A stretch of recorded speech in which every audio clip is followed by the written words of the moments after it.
Hello everyone, this side Mayank Junjunwala from IIT Kanpur. Today we are going to discuss relations and functions chapter 1 from NCERT exemplar book. So basically this chapter is the first chapter of the book. Why? Because अपन आगे जाके जो भी chapters पढ़ने वाले हैं इसमें तो this chapter comes in use in each and every chapter. Why? Because this is very basic and you need to brush up the concepts here only so that you can do well in the coming chapters. So basically this is the main thing. This is the main juice of each and every chapter, you can say, and you need to do this one very frankly, very saying very. Why? Because this chapter comes in use in each and every chapter. So let's start with the introduction part and then we will come on to exercises. So basically, what is a relation? So relation is something like we define a relation from A to B. So हम लोग उसको represent करते हैं A cross B से. How is in the sense like मैं बोलना चाह रहा हूँ कि मेरा कोई रिलेशन है तो मैं उसको ये नहीं बोलता कि वो मेरा ए से बी में जा रहा है. मैं ये बोलना चाह रहा हूँ कि जब वो ए से बी में जाएगा तो मैं उसको ए क्रॉस बी से रिप्रेजेंट करता हूँ. तो ये मेरा बेसिकली रिलेशन को रिप्रेजेंट करने का एक तरीका है जस्ट. ठीक है. तो मैं ये कहना चाह रहा हूँ कि एक तो ये चीज हो गई. दूसरी चीज मैं ये बोल रहा हूँ कि रिलेशन जो होते हैं वो बेसिकली तीन टाइप के होते हैं: रिफ्लेक्सिव, ट्रांजिटिव और सिमेट्रिक. रिफ्लेक्सिव क्या होता है? रिफ्लेक्सिव ये होते हैं कि मेरे को कोई फंक्शन दिया हुआ है कि वो ए से बी में जा रहा है, तो अगर वो फंक्शन ए से ए में भी जा रहा होगा, मतलब इसका जो फिजिकल मीनिंग है वो जो हम लोग क्वेश्चन करेंगे तो आपको समझ में आ जाएगा. लेकिन बेसिकली मैं ये बोलना चाह रहा हूँ कि अगर मेरा फंक्शन कोई दिया हुआ है कि वो ए से बी में जा रहा है तो वो ए से ए में भी जाना चाहिए. अगर मेरा function is going from A to A then it is reflexive. ठीक है. Then coming on to symmetric part. What is symmetric? अगर मेरा फंक्शन ए से बी में जा रहा है तो मेरा फंक्शन बी से ए में भी जाना चाहिए, मतलब दोनों आपस में वाइस वर्सा होना चाहिए. If my function is going from A to B then it should also go from B to A. अगर ये चीज होल्ड करती है तब मेरा फंक्शन सिमेट्रिक है, एल्स नहीं है. ठीक है. तो ये दो चीज हो गई, रिफ्लेक्सिव हो गई, सिमेट्रिक हो गई. Now coming on to transitive part. Transitive में क्या होता है? ट्रांजिटिव में ये होता है कि मेरा फंक्शन अगर ए से बी में जा रहा है और मेरा फंक्शन बी से सी में जा रहा है तो मैं बी को हटा दूंगा तो मेरा फंक्शन ए से सी में भी जाना चाहिए बेसिकली. अगर ये चीज होल्ड करती है तो मेरा फंक्शन ट्रांजिटिव है. मतलब मैं ऐसा बोलना चाह रहा हूँ कि अगर मेरे को दिया हुआ है कि A is going to B and B is going to C then A should also go to C, तभी मेरा फंक्शन ट्रांजिटिव कहलाएगा. ठीक है. तो ये तीन कंडीशन होती है. और अगर मेरा फंक्शन रिफ्लेक्सिव भी है, सिमेट्रिक भी है, ट्रांजिटिव भी है तो फिर मैं उसको बोलता हूँ इक्विवेलेंस रिलेशन. तो ये चीज रिलेशन में बहुत इंपॉर्टेंट है और एक्चुअली यही चीज इंपॉर्टेंट है रिलेशन में. अगर आपको ये तीन चार डेफिनेशन आती है रिलेशन में then relation part is easy. Then going forward, types of function. Types of function में भी चार फंक्शन के मेन टाइप होते हैं जो आपको पता होना चाहिए: one one, onto, many one और मतलब वन वन को हम लोग बोलते हैं क्या बोलते हैं, इंजेक्टिव. ऑन टू को हम लोग बोलते हैं सब्जेक्टिव. और अगर ऑन टू नहीं है फंक्शन तो वो इनटू होगा. वन वन नहीं है तो मेनी वन होगा. अब वन वन क्या होता है? वन वन ये होता है कि एक एक्स की वैल्यू के लिए वाई की एक ही वैल्यू होगी बेसिकली. क्या बोलना चाह रहा हूँ? मैं ये बोलना चाह रहा हूँ कि एक्स की एक वैल्यू के लिए वाई की एक ही वैल्यू होगी. तो मैं ऐसा बोलना चाह रहा हूँ कि f of x one is equal to f of x two. अगर ये कंडीशन होल्ड करती है तो फिर हमेशा मेरा एक्स वन और एक्स टू बराबर रहेंगे. समझ में आया? मैं ये कहना चाह रहा हूँ कि अगर मेरा x1 और x2 होल्ड कर रहा है, अगर मेरा x1 और x2 बराबर है तो मेरा f ऑफ x1 और f ऑफ x2 बराबर होगा, क्योंकि एक x की वैल्यू के लिए एक ही y की वैल्यू आएगी. अगर ऐसा होल्ड कर रहा है तब तो मेरा फंक्शन वन वन है, अदरवाइज मेनी वन है. मतलब अगर एक x की वैल्यू के लिए एक ही y की वैल्यू आ रही है then we can say my function is one one, otherwise it is many one. ठीक है. दूसरी चीज पे जाते हैं, सर्जेक्टिव या ऑन टू. ऑन टू क्या होता है? जब मेरी रेंज और कोडोमेन बराबर होती है तो मैं बोलता हूँ कि मेरा फंक्शन ऑन टू है. What is range and codomain? Range is basically, मान लो कि मेरा फंक्शन जा रहा है रियल नंबर से नेचुरल नंबर में, तो जितने भी नेचुरल नंबर है वो पूरी मेरी रेंज हो गई. कोडोमेन क्या होता है? कोडोमेन होता है कि मान लो मेरे को कोई फंक्शन दिया हुआ है एफ ऑफ एक्स, तो जब भी मैं एक्स की वैल्यू डाल रहा हूँ तो जो मुझको एफ एक्स की वैल्यूज मिल रही है उसको मैं बोलता हूँ कोडोमेन. तो अगर मेरी कोडोमेन और मेरी रेंज बराबर है, मतलब ओवरलैप कर रही है, लेट्स से मेरे को दिया हुआ है कि मेरी रेंज है 1 से 10 तक के नेचुरल नंबर्स और जो मेरी कोडोमेन है वो आ रही है 1 से लेकर 9 तक की, लेकिन वो 10 बच रहा है ना, तो वो ओवरलैप नहीं कर रहा है. तो जब भी मेरी रेंज और कोडोमेन हमेशा बराबर होगी तब उसको मैं बोलूंगा ऑन टू. और अगर एक भी एलिमेंट बच रहा होगा तो फिर वो मेरा फंक्शन हो जाएगा इन टू, मतलब तब वो सर्जेक्टिव नहीं रहेगा. सर्जेक्टिव और ऑन टू एक ही चीज होती है. बेसिकली रेंज और कोडोमेन अगर बराबर होगी तो वो ऑन टू होगा, otherwise it would be into. ठीक है. तो ये एक चीज थी. फिर मैं आगे बढ़ता हूँ. तो ये बोलना चाह रहा हूँ कि अगर मेरा कोई फंक्शन है F of x y, f of x जो जा रहा है एक्स से वाई में, तो वो अगर ऑन टू भी है और वन भी है, अगर ये दोनों कंडीशन होल्ड करती है तो मैं उसको बोलता हूँ bijective. If function is both onto and one one तो उसको मैं बोलता हूँ बाइजेक्टिव, ठीक है। फिर कंपोजिशन फंक्शन सिंपल है, इसको मैं जी ऑफ एफ एक्स से रिप्रेजेंट करता हूँ, and it is equal to g of F x, basically where x belongs to A. तो ये एक चीज होती है। फिर आगे बढ़ते हैं हम लोग। इनवर्टिबल फंक्शन, फंक्शन इनवर्टिबल कब होता है? फंक्शन इनवर्टिबल तब होता है जब वो बाइजेक्टिव होता है। बाइजेक्टिव इन द सेंस, अगर मेरा फंक्शन ए से बी में जा रहा है, ए से बी में नहीं जा रहा, मतलब अगर मेरा फंक्शन वन वन भी है ऑन टू भी है, तब मेरा फंक्शन बाइजेक्टिव कहलाएगा, जैसे मैंने आपको भी बताया। अगर मेरा फंक्शन बाइजेक्टिव है तभी मैं उसको इन्वर्टिबल बोल सकता हूँ। इन्वर्टिबल इन द सेंस, अगर मेरा एफ होल्ड करता है तो मेरा एफ इनवर्स भी होल्ड करेगा, उसको मैं बोलता हूँ इन्वर्टिबल फंक्शन, ठीक है। बाकी ये बाइनरी ऑपरेशन अपन लोग पढ़ेंगे आगे जाके। Then moving ahead, what we can say is, okay, so अब यहाँ पे थ्योरी खत्म होती है, अपन लोग चलते हैं क्वेश्चंस पे। So let's start with the very first question. First question में क्या बोला है? Let A equal to ABC and relation R is defined as follows. Then write minimum number of ordered pairs to be added in R to make R reflexive and transitive. समझ में आया? मतलब minimum number of कितने order pairs मेरे को डालने चाहिए are में, ताकि मेरा आर रिफ्लेक्सिव और ट्रांजिटिव हो जाए। तो रिफ्लेक्सिव क्या होता है, मैंने आपको बताया था, अगर ए होल्ड कर रहा है तो ए कॉमा ए भी होल्ड करना चाहिए, वो मेरा होल्ड कर रहा है, ठीक है। बी होल्ड कर रहा है तो बी कॉमा बी भी होल्ड करना चाहिए, लेकिन बी कॉमा बी नहीं है, तो मेरे को इसमें एक तो बी कॉमा बी ऐड करना पड़ेगा। क्या करना पड़ेगा? बी कॉमा बी मुझको ऐड करना पड़ेगा, ठीक। फिर सी है तो सी कॉमा सी भी होल्ड करना चाहिए, लेकिन सी कॉमा सी भी नहीं है, तो वो भी मुझे ऐड करना पड़ेगा।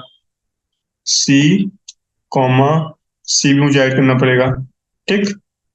फिर अब ये हो गया रिफ्लेक्सिव, तो हो गया सिमेट्रिक। ट्रांजिटिव क्या होता है? ए कॉमा बी होल्ड कर रहा है, बी कॉमा सी होल्ड कर रहा है, तो ए कॉमा सी भी होल्ड करना चाहिए। देखो ए कॉमा ए होल्ड कर रहा है, ए कॉमा बी होल्ड कर रहा है, तो ए कॉमा बी होल्ड करना चाहिए, ठीक है वो तो। फिर ए कॉमा बी होल्ड कर रहा है, बी कॉमा सी होल्ड कर रहा है, तो ए कॉमा सी भी होल्ड करना चाहिए, लेकिन ए कॉमा सी यहाँ पे दिया हुआ नहीं है, तो मेरे को ए कॉमा सी भी ऐड करना पड़ेगा यहाँ पे। तो यहाँ पे मेरे को ए कॉमा सी भी ऐड करना पड़ेगा, ठीक है। तो मेरा फंक्शन हो गया, रिफ्लेक्सिव भी हो गया, ट्रांजिटिव भी हो गया। तो मुझको मिनिमम नंबर ऑफ ऑर्डर पे पूछे थे जो मुझे ऐड करने हैं, तो कितने ऐड करने पड़ रहे हैं? 3 ऐड करने पड़ रहे हैं। तो बेसिकली इसका आंसर हो गया 3, ठीक। तो ये हो गया मेरा first part. Then coming on to second one. Second में मुझसे क्या बोला है? Let D be the domain of real valued function by f x equal to root of 25 minus x square. तो मेरे को डोमेन लिखनी है। ओके, तो मैं इसमें डोमेन कैसे लिखूंगा? मेरे को पता है कि मेरे रूट के अंदर कभी भी मेरी वैल्यू नेगेटिव नहीं हो सकती, बेसिकली वो क्या तो जीरो होगी क्या तो पॉजिटिव होगी। तो मेरे पास कंडीशन क्या है? मेरे पास कंडीशन ये है कि जो मेरा 25 माइनस एक्स स्क्वायर है, this thing is always greater than equal to zero, ठीक। तो बेसिकली इसको मैं सोचता हूँ कि 25 is greater than x square, greater than equal to x square, ठीक। तो बेसिकली क्या हो जाएगा ये? यहाँ पे मेरी एक्स की वैल्यू आ जाएगी -5 से 5 के बीच, और मैं स्क्वायर ब्रैकेट को लगा रहा हूँ क्योंकि मैंने इक्वल टू भी अलाउड है, इसलिए मैंने स्क्वायर ब्रैकेट लगाया है, ठीक है। ठीक है, तो ये मेरा स्क्वायर ब्रैकेट हो गया। इसके बाद मैं चलता हूँ क्वेश्चन नंबर थर्ड पे, या थर्ड में नेक्स्ट पेज चलता हूँ। क्वेश्चन नंबर थर्ड पे, थर्ड में क्या बोला है? मेरे को एफ ऑफ जी दिया हुआ है, आर से आर जा रहा है, be defined by f x equal to 2x plus 1 and g x दिया हुआ है एक्स स्क्वायर माइनस 2। तो मेरे को बताना है जी ऑफ एफ क्या होगा। तो ये भी सिंपल है, जी ओ एफ में क्या होगा, बस मेरे को जी में जितने भी एक्स उस जगह मेरे को एफ डाल देना है। बेसिकली मैंने जी ऑफ एक्स क्या दिया हुआ है? एक्स स्क्वायर माइनस 2 दिया हुआ है, तो एक्स स्क्वायर माइनस 2 की जगह हो जाएगा एफ ऑफ एक्स का square minus 2, F of X square -2, ठीक। तो ये क्या हो जाएगा? ये हो जाएगा 2x प्लस 1 का स्क्वायर -2, 2x प्लस 1 स्क्वायर -2, ठीक। तो ये क्या हो जाएगा? ये हो जाएगा 4x square plus 4x plus 1 -2, ठीक। तो ये हो जाएगा 4x स्क्वायर, सॉरी, ये हो जाएगा 4x square plus 4x -1, okay. तो ये हो गया मेरा थर्ड का answer. Now going on to question number fourth. Fourth में क्या बोला है? मेरा कोई फंक्शन है वो जा रहा है रियल टू रियल में, मेरे को एफ एक्स दिया हुआ है, तो मुझसे एफ इनवर्स पूछा है, ठीक है। मेरे को क्या दिया हुआ है? मेरे को दिया हुआ है कि जो मेरा एफ एक्स है that is equal to 2x-3, 2x-3। ठीक। तो बेसिकली जो मेरा, इसको मैं y मान लेता हूँ, मेरा y is equal to 2x-3, मुझे दिया हुआ है। ठीक है। अब बेसिकली मेरे को एफ इनवर्स हो जाता है। एफ इनवर्स जब भी मुझसे पूछता है तो मैं क्या करता हूँ, जो मेरे को y इक्वल टू समथिंग लिखा हुआ है उसको मैं x इक्वल टू समथिंग लिखता हूँ। तो x इक्वल समथिंग जो होता है वही मेरा एफ इनवर्स होता है बेसिकली। तो इसको मैं उस फॉर्म में चेंज करता हूँ। कैसे हो जाएगा? ये हो जाएगा y+3 equal to 2x, y+3 equal to 2x। ठीक है। तो ये हो जाएगा मेरा x equal to y+3/2, y+3 upon 2। ठीक है। तो ऐसे होता है मेरा।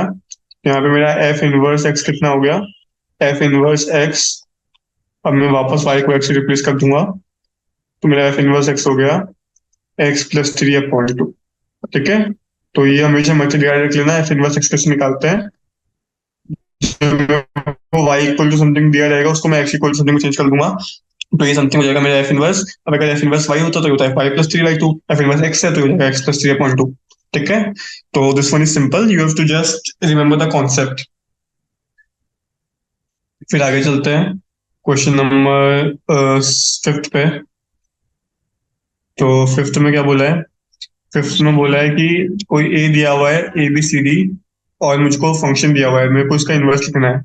सिंपल है ना, जैसे मैंने ऊपर बताया, एक्स को वाई से रिप्लेस कर दो, वाई को एक्स से रिप्लेस कर दो बेसिकली। तो ये तो सिंपल है, एक लाइन का आंसर है इसका। जो मेरा एफ इनवर्स रहेगा उसमें उस वाई को एक्स से रिप्लेस कर दो, एक्स को वाई से रिप्लेस कर दो।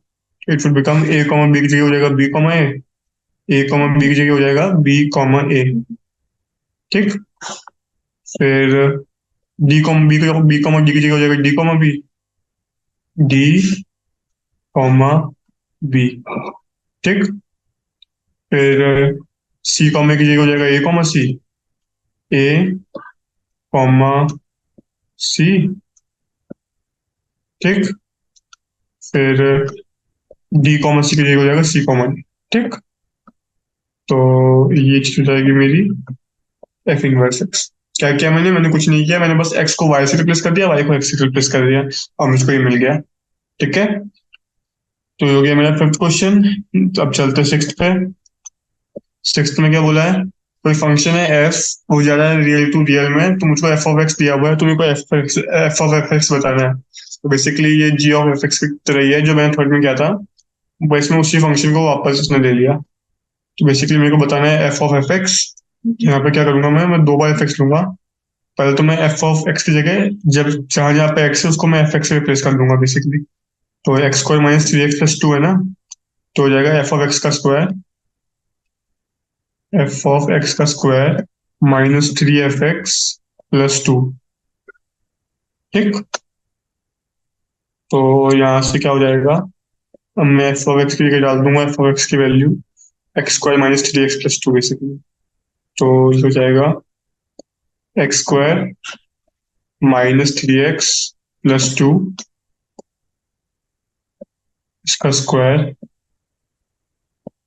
माइनस 3 टाइम्स वापस एफ एक्स की value x square minus 3x+2, x square minus 3x+2, और यहाँ पे आ जाएगा +2। ठीक। तो ये हो गया मेरा। अब मैं इसको खोल के लेता हूँ, इसको जब मैं खोलूंगा तो इसका मैं फाइनल आंसर दे रहा हूँ। तो it would come out to be equal to x⁴ minus 6x³ plus 10x²। ठीक। Minus 3x। तो ये हो जाएगा मेरा एफ ऑफ एफ एक्स की वैल्यू। आई होप समझ में आया होगा। मैंने कुछ नहीं किया, मैंने बस एक्स को एफ ऑफ एक्स से रिप्लेस कर दिया, फिर जो वापस एफ ऑफ एक्स आया उसकी जगह मैंने वापस एफ ऑफ एक्स की वैल्यू डाल दी। ठीक है। तो ये हो गया मेरा 6th वाला। अब मैं चलता हूँ 7th पे। 7th में क्या बोला है? मेरे को बोला है कि कोई जी दिया हुआ है 1,1, 2,3, 3,5 एंड 4,7। सॉरी। तो फिर मुझसे बोला है कि ये फंक्शन है कि नहीं है। तो एक चीज मुझे ध्यान रखना, अगर एक एक्स की वैल्यू से मुझे 2 वाई की वैल्यू मिल रही है, एक एक्स की वैल्यू से मुझे दो वाई की वैल्यू मिल रही है, y1 और y2। तो इसको मैं कभी फंक्शन नहीं कहूंगा, तो ये चीज कभी फंक्शन नहीं हो सकती। लेकिन वो चीज ऐसा हो रहा है कि दो एक्स की वैल्यू से एक वाई मिल रहा है, मतलब x1 x2 से एक वाई मिल रहा है, तो ये मेरा फंक्शन है, इसको मैं फंक्शन कह सकता हूँ। लेकिन एक से दो वाई नहीं मिल सकते हैं, ये हमेशा ध्यान रखना। तो यहाँ पे चेक कर लो, वन के लिए वन, टू के लिए थ्री, थ्री के लिए फाइव और फोर के लिए सेवन, हर एक्स के लिए अलग अलग वाई मिल रहे हैं, तो ये चीज फंक्शन है। ठीक है, तो पहले वाले पार्ट का आंसर हो गया यस। ठीक, फिर मुझसे बोला है कि जी एक्स को मैं डिस्क्राइब कर रहा हूँ ऐसे, alpha X plus beta. G X is equal to alpha times X plus beta. ठीक, तो अब मैं इसमें वैल्यू डालता हूँ। जी ऑफ वन क्या है मेरा, जी ऑफ वन वन के बराबर ही है, तो one is equal to X के लिए वन डाला तो अल्फा प्लस बीटा, ये आ गई एक इक्वेशन। मैं डालता हूँ जी ऑफ टू है थ्री के बराबर, तो थ्री इज इक्वल टू, क्योंकि जी ऑफ टू है तो three is equal to two alpha plus beta. अब मैं एक काम करता हूँ, इससे इसको सब्ट्रैक्ट कर लेता हूँ, तो मुझे क्या मिल जाएगा, मुझे मिल जाएगा alpha is equal to two. ठीक है, और मतलब दो इक्वेशन है, साइमल्टेनियसली सॉल्व कर लिया। अब तो बीटा आ गया -1। ठीक है, ये मुझे पूछा था, और मेरा जी ऑफ एक्स क्या हो गया, मेरा जी ऑफ एक्स हो गया अल्फा एक्स प्लस बीटा, तो हो जाएगा 2x -1। ठीक है, रियली सिंपल क्वेश्चन। बस ये ध्यान रखना कि कब हम फंक्शन बोलते हैं, कब हम फंक्शन नहीं बोलते हैं। ठीक है, तो ये हो गया मेरा सेवेंथ वाला। अब मैं चलता हूँ एट्थ पे। एट्थ में क्या बोला है, are the following set of ordered pair function, क्या ये फंक्शन है, अगर है तो इंजेक्टिव है या सब्जेक्टिव है, मैपिंग कौन सी है वो मुझे पता करना है। ठीक है, तो पहला वाला देखते हैं, X comma Y. X is a person, Y is the mother of X. X कोई पर्सन है और वाई उसकी मदर है, तो ये तो फंक्शन हुआ ना, क्योंकि एक पर्सन की एक ही बायोलॉजिकल मदर होती है, स्टेप मदर की बात नहीं हो रही है यहाँ पे, सिर्फ मदर की बात हो रही है, तो बायोलॉजिकल मदर की बात हो रही है। तो अपन जानते हैं कि किसी एक पर्सन की एक ही बायोलॉजिकल मदर हो सकती है, तो एक एक्स के लिए एक ही वाई पॉसिबल है, तो बेसिकली फर्स्ट वाला तो फंक्शन है। सेकंड वाला में देखते हैं, सेकंड वाले में बोला है A is a person, B is an ancestor of A. A कोई पर्सन है और B is an ancestor of A, तो ये मुझे पता है कि कोई बच्चा है उसको तो बहुत सारे एंसेस्टर हो सकते हैं, दादा, परदादा, पर दादा, या फिर दादी, परदादी, ऐसे करके हम एक के लिए एक एंसेस्टर हो नहीं सकता, एक ही के लिए बहुत सारे बी हो सकते हैं, मतलब एक एक्स के लिए बहुत सारे वाई, बहुत सारे बी पॉसिबल है, बहुत सारे वाई पॉसिबल है। तो मैंने आपको बताया जब एक एक्स के लिए बहुत सारे वाई पॉसिबल होते हैं उसको हम लोग फंक्शन नहीं बोलते हैं। तो सेकंड वाला तो फंक्शन ही नहीं है, तो सबसे पहले लिखता हूँ second one is not a function. Second वाला जो है, second one is not a function. ठीक, हम फर्स्ट वाला फंक्शन और फर्स्ट वाले की बात कर लेते हैं। पहले लिख रहा हूँ second one is not a function. ठीक, फर्स्ट वाला फंक्शन है, फर्स्ट वाले में अपने को चेक करना है कि वो इंजेक्टिव है कि सब्जेक्टिव है। इंजेक्टिव होता है वन वन और सब्जेक्टिव होता है ऑन टू। तो मेरे को पता है कि वन वन तो है, मतलब एक एक्स के लिए एक ही वाई हो सकता है, तो ये तो पक्का है कि जो मेरा फंक्शन है वो वन वन है। नहीं नहीं, एक मिनट, वन वन है कि नहीं है, नहीं नहीं वन वन नहीं है, क्योंकि ये तो हो सकता है ना, मतलब एक बच्चे के लिए एक ही माँ होगी, लेकिन एक माँ के तीन बच्चे तो हो सकते हैं ना। तो बेसिकली मैं ये बोलना चाह रहा हूँ कि तीन चार एक्स के लिए एक वाई हो सकता है, उसको हम लोग फंक्शन ही बोलते हैं। मैंने आपको क्या बोला था, मैंने आपको बोला था कि एक एक्स के लिए दो वाई नहीं हो सकते, लेकिन दो एक्स के लिए एक वाई हो सकता है। तो बेसिकली एक मदर के टू थ्री सन्स हो सकते हैं, तो ये वन वन नहीं है। क्यों, क्योंकि दो तीन एक्स के लिए एक वाई पॉसिबल है, मतलब एक मदर के दो तीन चाइल्ड हो सकते हैं ना बेसिकली, इसलिए बोलना चाह रहा हूँ कि ये वन वन नहीं है, मैनी वन है, क्योंकि दो तीन एक्स के लिए एक वाई हो सकता है। तो पहली चीज तो हो गई कि ये मैनी वन है, और दूसरी चीज बात हो रही है सब्जेक्टिव की, तो सब्जेक्टिव भी है, क्योंकि बेसिकली मैं बोलता हूँ ना, जो अपने को दिया हुआ है कि एक्स वाई है, और वाई हमेशा, मतलब जो मेरी रेंज है वो वाई है, और जो मेरी कोडोमेन है वो भी वाई है इस केस में, क्योंकि हमेशा मदर है वो वाई के बराबर ही है, और जो मेरी को रेंज दिया हुआ है वो वाई के बराबर दिया हुआ है। सो बेसिकली ये वन वन तो नहीं है, मैनी वन है, लेकिन सब्जेक्टिव है। तो जो फर्स्ट वाला है, it is the function which is one, many one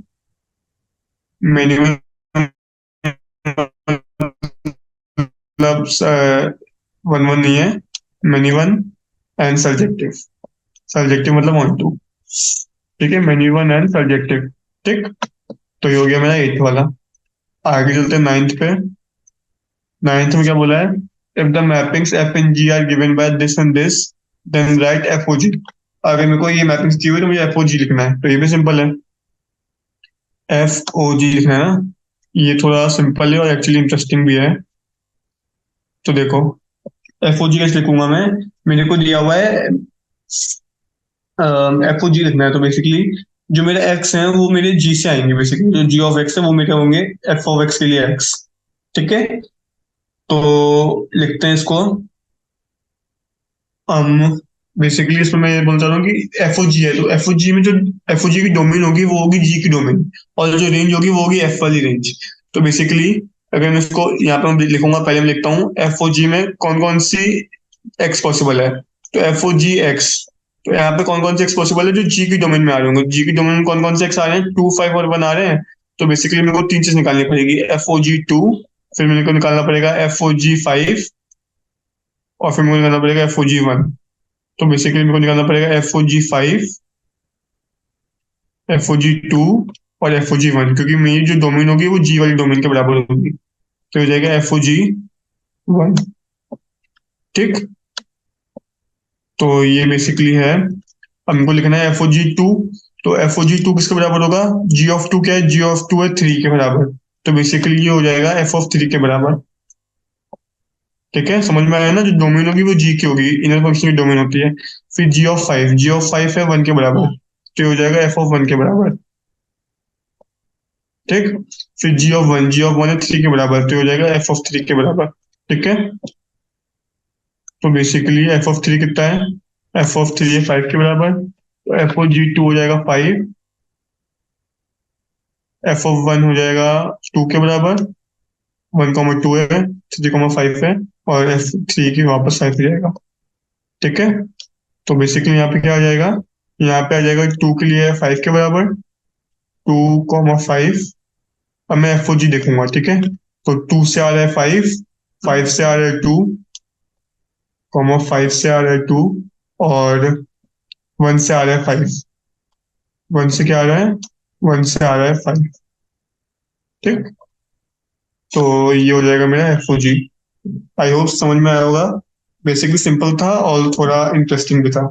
ठीक है, आगे चलते हैं क्वेश्चन नंबर टेंथ पे।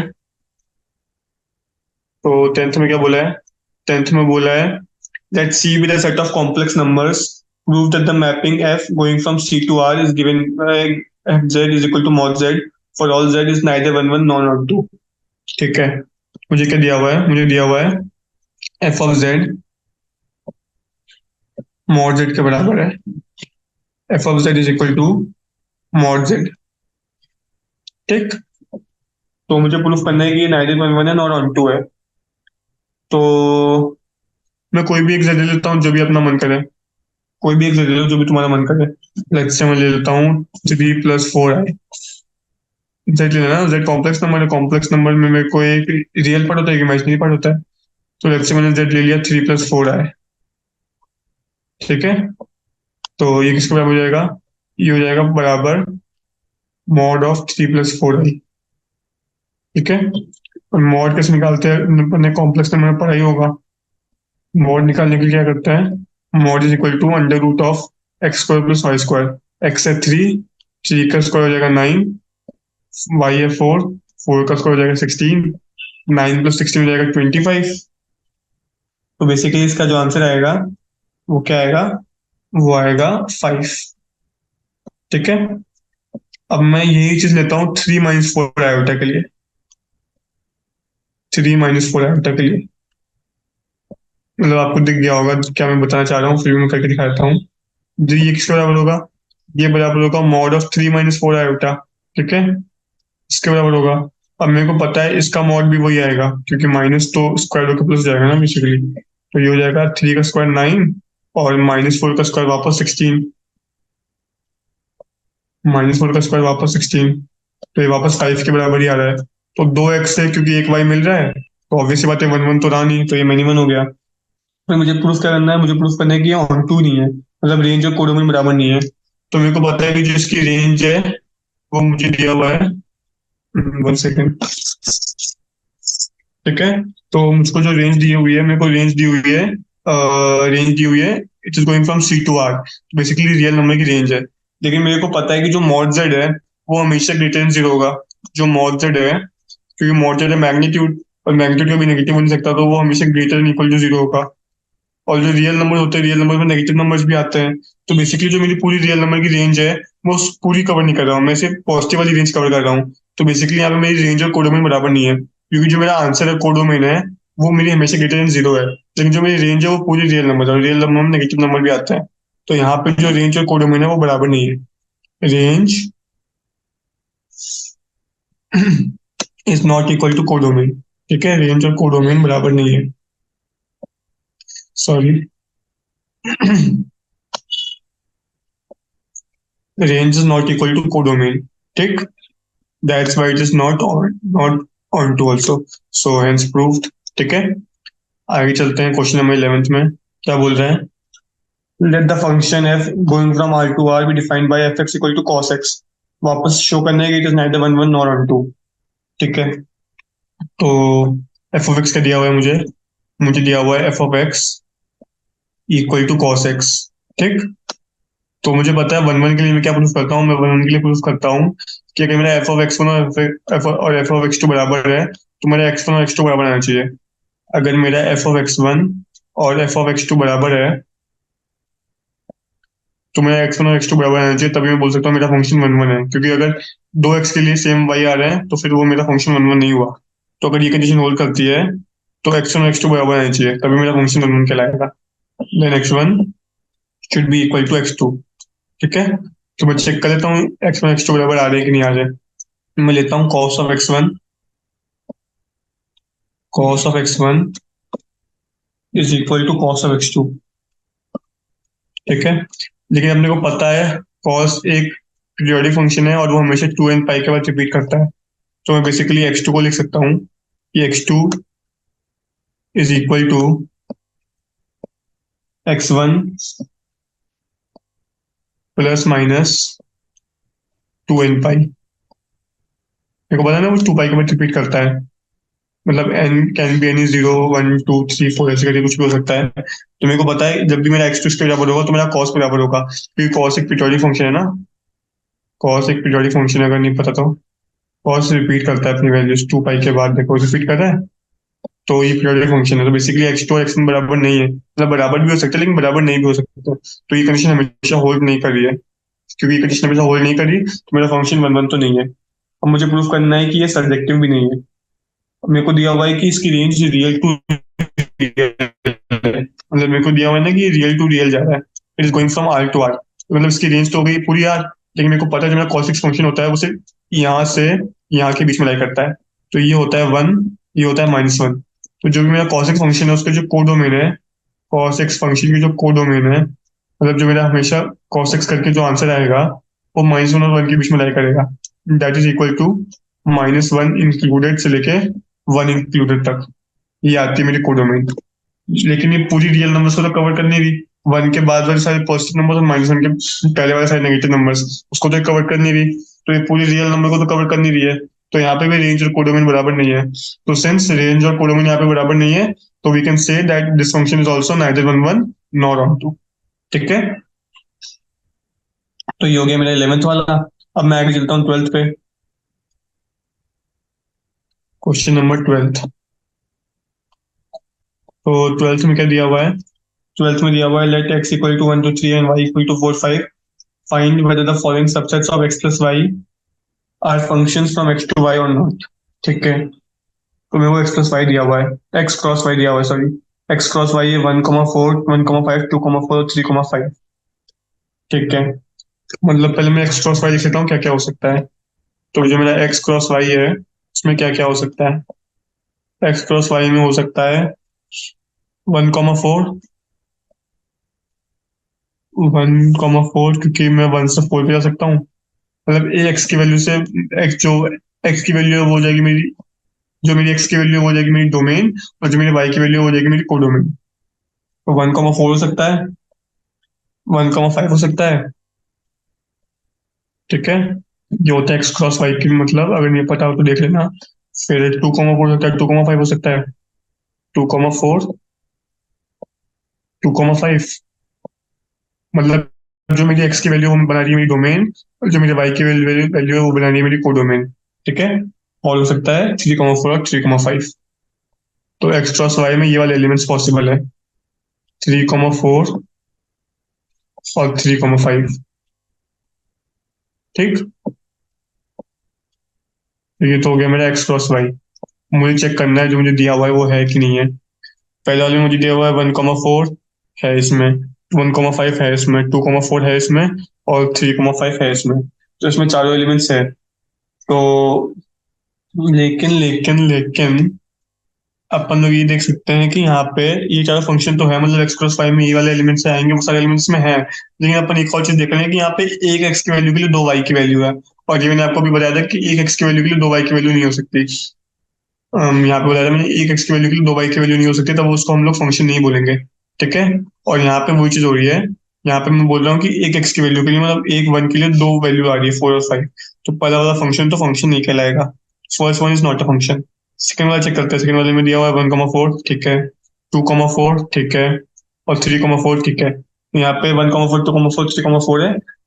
ये सारी वैल्यूज एक्स क्रॉस फाइव में भी आ रही है। और इसमें ऐसा भी नहीं है कि किसी एक्स के लिए दो वाई की वैल्यूज हो। तो सेकंड वाला is a function, G is a function. ठीक है। फिर अपन लोग चलते हैं एच पे। एच में बोला है 1,4, 2,5 और 3,5। 1,4 है, 2,5 है, 3,5 है। ठीक है। और अपन लोग आराम से देख सकते हैं कि यहाँ पे भी वही चीज है कि मतलब यहाँ पे y की वैल्यू रिपीट कर रही है, लेकिन मैंने आपको बोला था कि y की वैल्यू रिपीट कर सकती है, मतलब दो एक्स के लिए एक वाई की वैल्यू हो सकती है, लेकिन एक एक्स के लिए दो वाई की वैल्यू नहीं हो सकती। तो यहाँ पे एक तो इसमें सारे जो वैल्यूज है वो एक्स क्रॉस वाई से भी है, और ये फंक्शन की कंडीशन को भी होल्ड कर रहा है। तो H is also valid function. ठीक है। फिर 1,4 और 2,5। 1,4 है, 2,5 है। बट यहाँ पे अपने को एक चीज है कि यहाँ पे थ्री की कोई अपन ने प्री इमेज नहीं दी, थ्री की अपन ने कोई इमेज नहीं दी। मतलब मेरे को पता है कि मेरे एक्स में थ्री भी लाइक कर रहा है, लेकिन मेरा वाई जो इसमें के है उसमें मेरे को नहीं दिया हुआ 3, समथिंग। तो मैं ये नहीं बोल सकता कि ये एक वैलिड फंक्शन है वाई, बिकॉज थ्री की जो थ्री है उसके लिए मेरे को कुछ नहीं दिया हुआ। सो सिंस फंक्शन जो इसमें फंक्शन है के, उसमें नॉट ये फंक्शन नहीं है, क्योंकि जो थ्री है उसकी कोई इमेज नहीं है, मतलब थ्री के लिए मैंने कुछ डिफाइन नहीं किया उसकी कोडोमेन। तो it is not a function basically. तो इसमें जो वैलिड फंक्शन है वो है जी और एच, और एफ और के वैलिड फंक्शन नहीं है। और रीजन मैंने आपको बता दिया। ठीक है। तो ये हो गया मेरा 12th वाला। आगे चलते 13th पे। 13th में क्या बोल रहा है? सॉरी, 13th में they are saying if function f going from a to b and function g going from b to a satisfy g o f equal to I a, then show that f is 1 1 and g is on 2। ठीक है। तो मैं आसानी से देख सकता हूँ कि एफ और जी आपस में एक दूसरे के इन्वर्स है, क्योंकि एक जा रहा है ए से बी में। देखो, एक जा रहा है ए से बी में और एक जा रहा है बी से ए में। तो जी और एफ आपस में एक दूसरे के इन्वर्स है, ये मैंने देख लिया। ठीक है। जो जी इज इनवर्स ऑफ एफ, तो मैं इसको जी को ऐसे लिख सकता हूँ, एफ इनवर्स ऑफ एफ। मेरे को पता है कि जी और एफ इनवर्स है, मतलब मैं ये बोल सकता हूँ कि जी का इनवर्स एफ और एफ का इनवर्स एफ जी है। तो ये तभी होता है जब मेरा फंक्शन बाइजेक्टिव होता है, मैंने आपको बताया था। जब मेरा फंक्शन बाइजेक्टिव होगा तभी मैं बोल सकता हूँ कि वो इन्वर्टिबल है। इनवर्स और इन्वर्टिबल एक ही चीज होती है। और बाइजेक्टिव क्या होता है? बाइजेक्टिव ये होता है कि वो वन वन भी है और ऑन टू भी है। तो hence F is one one and onto, and G is also one one and onto. तो ये कंडीशन होल्ड करती है। तो 13 वाला तो अपन लोग मतलब बोल सकते हैं hence proved by, because F and ji are invertible. F and ji are invertible, why? Because एक ए से बी में जा रहा है, एक बी से ए में जा रहा है, इसलिए F and ji are invertible. Invertible, invertible है तो वो बाइजेक्टिव है, और बाइजेक्टिव है तो वो वन वन ऑन टू है। सो they are bijective and hence one one and on two. So they are bijective, और bijective का मतलब होता है one one and onto. Bijective. ठीक। तो ये हो गया 13th वाला। 14 पे चलते हैं। 14th में क्या बोला है? 14th में बोला है, नेक्स्ट पे चलते हैं। 14th में बोला है Let f going from R to R be the function defined by fx equal to 1/2 minus cos x. Then find the range of f. तो मुझे रेंज ऑफ f बतानी है, ठीक है। तो इसको मैं ऐसे करता हूँ, मेरे को बेसिकली रेंज ऑफ f बतानी है ना, तो एफ ऑफ एक्स का दिया हुआ है मुझे, एफ ऑफ एक्स मुझे दिया हुआ है 1/2 minus cos x, 1/2 minus cos X, ठीक, ये मुझे दिया हुआ है। तो मुझको पता है कि जो मेरी कॉस एक्स होती है, मेरी कॉस एक्स की रेंज होती है, अब मैं ऐसे लेके चलूंगा एक एक एलिमेंट को, कॉस एक्स की रेंज होती है 1 से -1 के बीच में, 1 से -1 के बीच में, ठीक। तो माइनस कॉस एक्स की रेंज क्या होगी, माइनस कॉस एक्स की रेंज होगी, ये भी 1 से -1 के बीच में, -1 से 1 के बीच में जाएगी, बस मेरे को एक माइनस मल्टीप्लाई करना है दोनों तरफ, तो ये भी -1 से 1 के बीच में जाएगी, ठीक। तो 2 माइनस कॉस एक्स की रेंज कहाँ से कहाँ तक जाएगी, 2 माइनस कॉस एक्स की रेंज जाएगी, मतलब दोनों तरफ 2 ऐड कर दो, तो ये जाएगी 3 से लेके 1 तक, 2 माइनस 1 इज 1 ना, ठीक है। अभी इसको रेसिप्रोकल कर दो, 1/2 माइनस कॉस एक्स, एक एक स्टेप करते करते मैं 1/2 माइनस कॉस एक्स तक पहुंच रहा हूँ, ठीक है। तो मेरे को पता है रेसिप्रोकल करने पर साइन पलट जाता है, तो हो जाएगा 1/3, यहाँ पे साइन चेंज हो जाएगा, और यहाँ पे भी साइन चेंज हो जाएगा, ये हो जाएगा 1/1, 1/1 1 के बराबर है। तो बेसिकली इसकी रेंज जो है ये 1/3 से 1 के बीच में है, ठीक है। तो जो मेरा आंसर आएगा वो आएगा स्क्वायर ब्रैकेट्स, क्योंकि 1/3 और 1 इंक्लूडेड है, 1/3 कॉमा 1, ठीक है। तो ये हो गया मेरा 14th वाले का आंसर। आई होप समझ में आया होगा, ठीक है। तो 15th वाला एक्चुअली में थोड़ा लेंदी है, तो I think we can do this one in our next session. So I hope जो मैंने आपको आज पढ़ाया वो आपको समझ में आया होगा। बेसिकली मैंने ये बताया कि पहले तो मैंने आपको बताया कि रिलेशन एंड फंक्शन जो चैप्टर है उसमें अपन लोग पढ़ते क्या है, मेन चीज वही है, रिफ्लेक्सिव में ट्रांजिटिव, ट्रांजिटिव रिफ्लेक्सिव और सिमेट्रिक, और फंक्शंस में 1 1 ऑन टू, इनटू और मेनी वन, ये 3 4 चीजें इंपॉर्टेंट है। बाकी तो this chapter is basically simple, बस आपको ये टर्मिनोलॉजीज याद रखनी है, क्योंकि दिस टर्मिनोलॉजीज आगे जाके जो आगे चैप्टर्स आएंगे उसमें भी यूज में आएगी, ठीक है। तो जो मैंने आपको आज पढ़ाया, I hope you have understood it, and thank you then.